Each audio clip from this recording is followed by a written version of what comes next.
The Kenya National Union of Teachers KNUT has warned the Kenya Union of Post-Primary Teachers KUPPET against inciting junior secondary school intern teachers to strike, saying the teachers should be represented by KNUT as JSS remains domiciled in primary schools. The intern teachers threatened a strike last week after the Teachers Service Commission announced that it would extend their contracts as they did not have funds to employ them on permanent and pensionable terms. How did you come to receive union dues from comprehensive school teachers? Is it because sometimes they were known as junior secondary school teachers?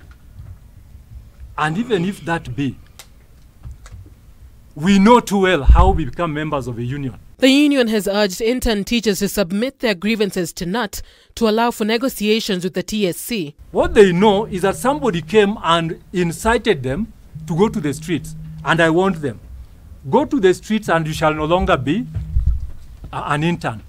You must come back to the representatives and talk to them. Tell them that we are not satisfied with what is happening. Then in our position as registered trade unionists, we shall come out on their behalf. KNUT has further slammed the TSC for its proposal to demote non-graduate head teachers, saying they're equipped to teach in junior secondary schools. The CBA is very clean and confident on the part that headship is not just teaching. No head teacher can be demoted back. The head teacher can only exit. It is a substantive engagement. So, whoever thought these teachers could be demoted, that is null and void.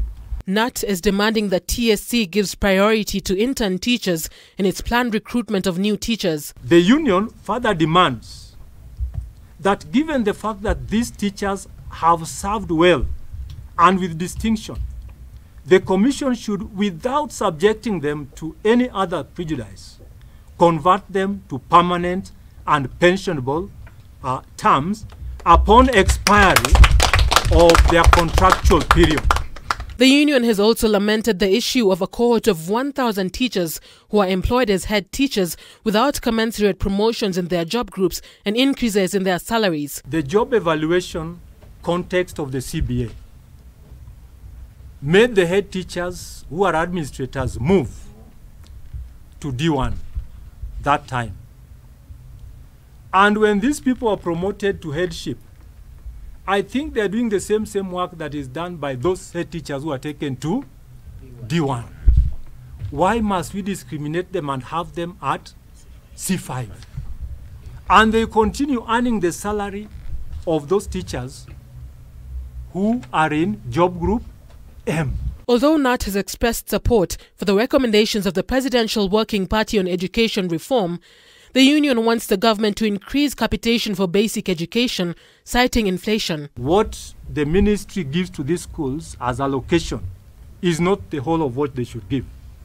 And they should come out clearly to tell our principals in the comprehensive schools and senior schools where the rest of this money is,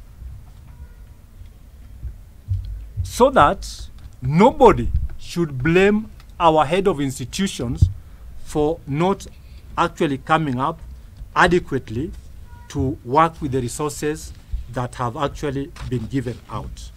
KNUT has announced that these and other issues will be discussed in depth at its annual delegates conference from the 4th to the 6th of December. Muriel Adhiambo, K24 TV, Nairobi.